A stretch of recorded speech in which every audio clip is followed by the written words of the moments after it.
Scéal an de chuaidh amach, le fóghluim creathnú, le faitchíos, chuaidh a ceathair. Mar dúrú heanna, hí na fhir a tháinig ina leathanú an nós an foiil deachtaí, I gimmert chluifiú na naimrán, le rábhléasc agus le naí gnámh daoine Márta.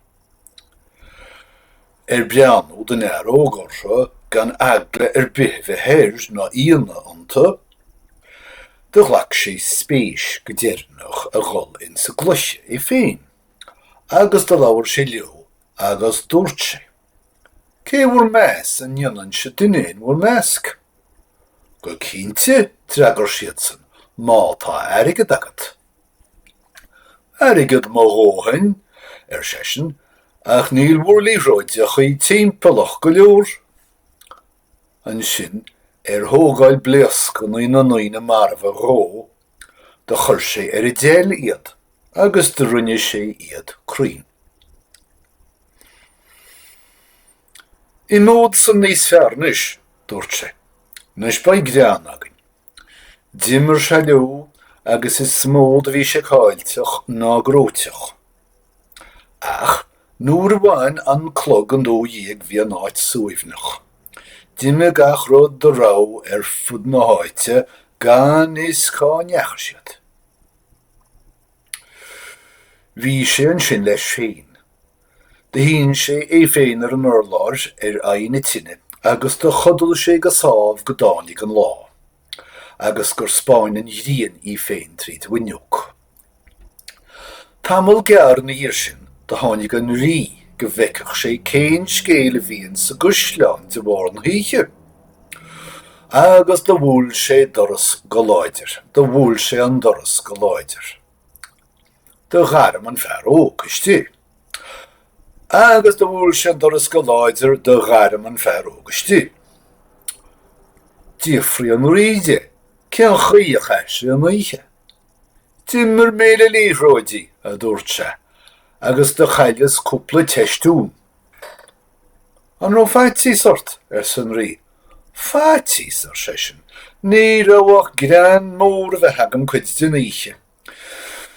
Níl weim ach fis áil céir dé faitchíos, ach fáir nach bheadam creathnú le hegla. Fuiad mar sin, de tháinig an tríú ríe, agus de síl an tóglach isteachn sa Irisleabhar na ríis. Haring sé an taobháin aine tine, agus de hí sé an déal agus ag rá leis féin. Ó, dá bheadam creathnú le faitchíos. Nuair a ghrid sé amach saníthe, de chola sé fuaim ag teacht, agus féachant mhaí ró, de chonig sé séisir fearr mór láidir ag siúlcha isteach, agus iad de gumpar contra an ngúlnaibh. Dar me láimh sesin. Is cosúil gur bé mo chul ceathair na tán, nach bhfuilach trín ó ceithre de léhananta ó fuair sé bás. De chuir sé sús I bhéir agus de sméad séir, agus dúirt sé, éirí agus ggóchagam a chul ceathair mo chrí, agus targus I tine, agus téthú féin. De leagad san an córa fucha an urlár. An sin deir an fear ó go tapaí, agus de chuair sé go dtíon contra, agus de thóg sé sús an clár Béaloideas, agus de bhíonn sin sínte fear marmh. De leag sé láimhar éadan, agus de bhí sé chomh fuair le leag éis. Fóilir sé sin, taithí mi sé thú. De chuair sé chun an tine, agus de chuir sé lábha ó sa cían tamil, nó go raibh sí te, agus de chuimilinn téadan an agus de chuimil éadan an warmh leo go crua, ach dan an corp fuair. Thug sin as a gcontra do hí sé aine tine. Do hí sé aine tine.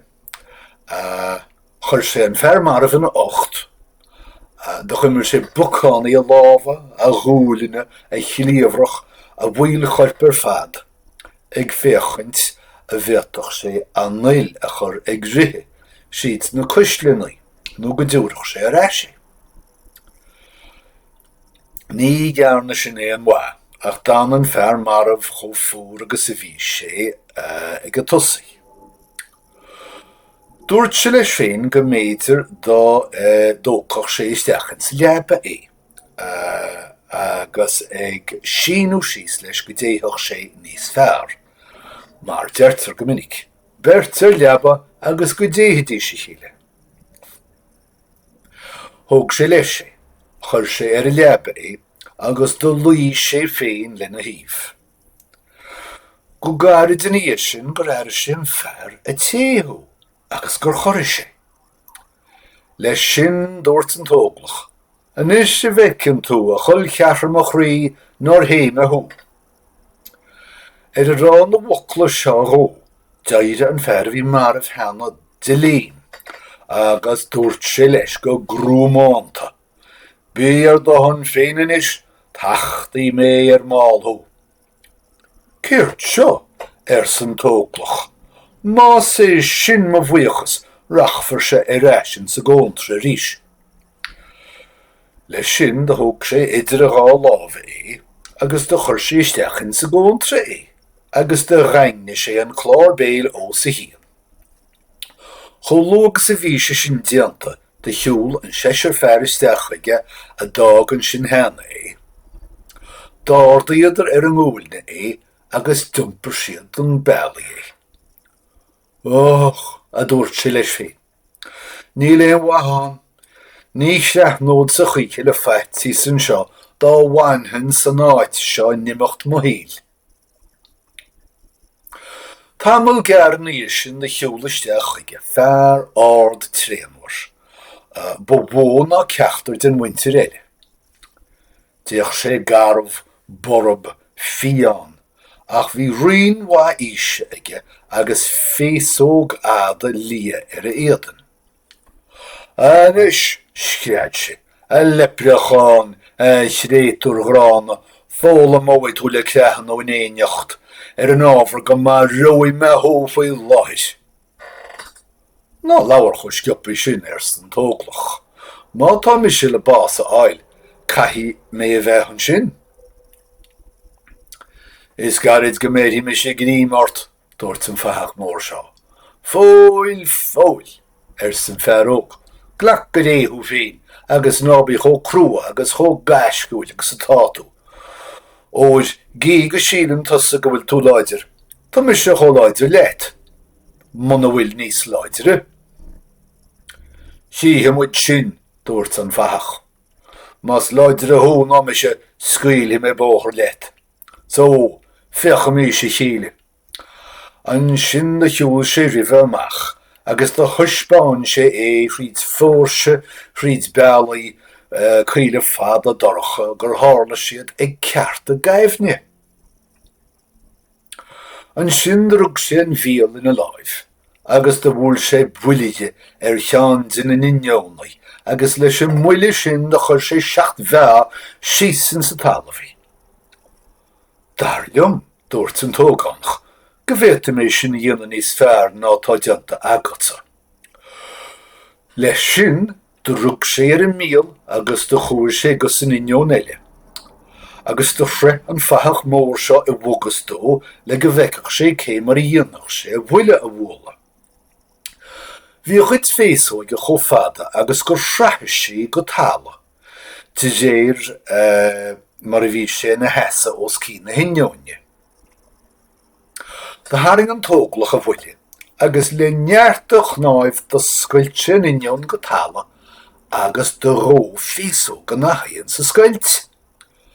Nis, san tóglach, tá tú agam. Is leat sa bás a áil ar dús. Ír sin a ráthó do rug sé ar mhara írin gear teann a bhí mearthó, agus do thosa sé rá échaint ar chnáfa an aithí, go bhfeicech sé cén seaasú a bhí an.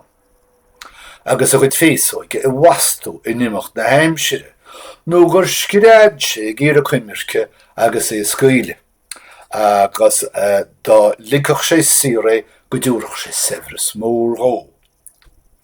Leis sin de haring an tóglach an bhíal as an inneón agus de lig sé sir an seanach. an sin dúirt an fachach leis. Lean me se. Agus di lean sé ó. De thug sé leis é síos sí fór sí fada dorcha an chuisleán go dágadar go dtí gur na mór a bhaid faoi halamh.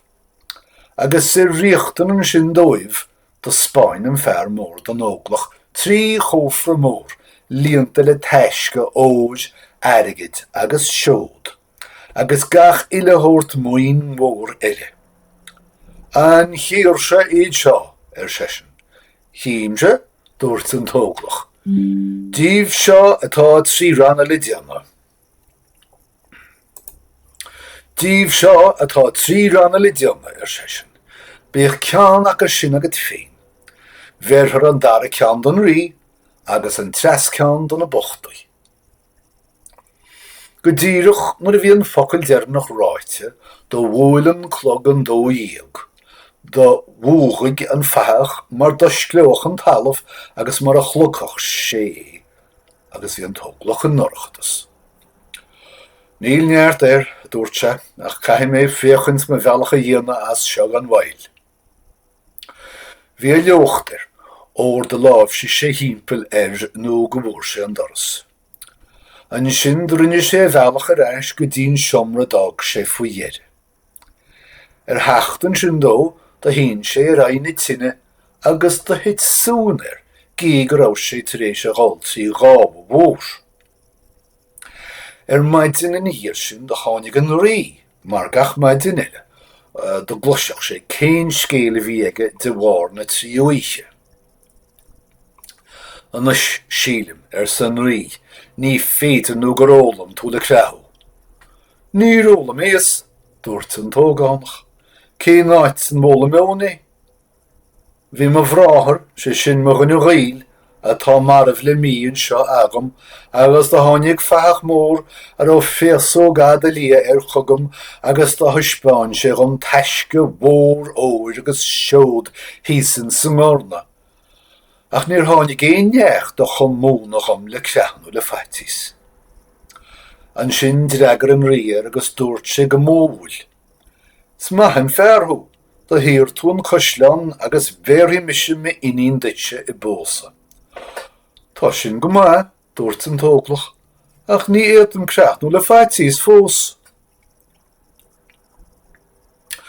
Ní sin tógú an tóra láthis, do rinneú an pósa agus do cathú an bhainis. An tóglach a bhí inné mar a bhí sé atá na rí inniu. An tóglach a bhí inné mar a bhí sé atá na rí inniu.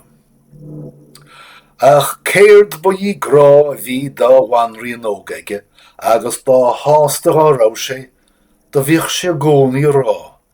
Níl is sacam le creathnú fós. Bhí an bhainrí an óga géisteach leis an rud céirna seo go híche agus go leo, agus glunste na cainte seo de hírde, do chuir sé míthúifneise. Do thug an searbhán do faoi dear a go réach a máiste as tríblóideach.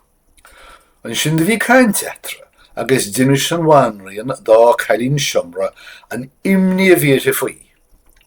Fóil san cailín, sucróid mis an chás sin. Cred mise gur gear go bhóla móid sé le creathú le hagla. Leis sin do chuair sí amach go sruth a bhí ri chúla gáardín, agus do fuair sí duine ó beirt agus do ghóir siad dé sethach, lán de héisce beaga, nó mar I deirtar, pincíní. Anis, nuair a bheith an rí óga na chola in saníthe go trom, de bhí an bhainríon leis an éadacha iompúide a nús, agus I méid a bhí san sethach, idir isce, gaiineh agus éisce a ghorta a nús an sa leaba. I nós go mbeadh na héisc beaga ag léimní go lófar agus timpeall do rinneú sin.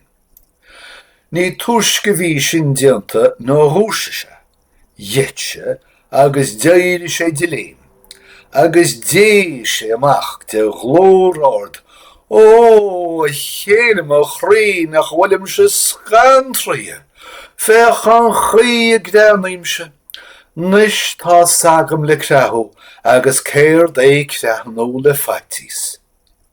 Agus sin deire an Sgeal.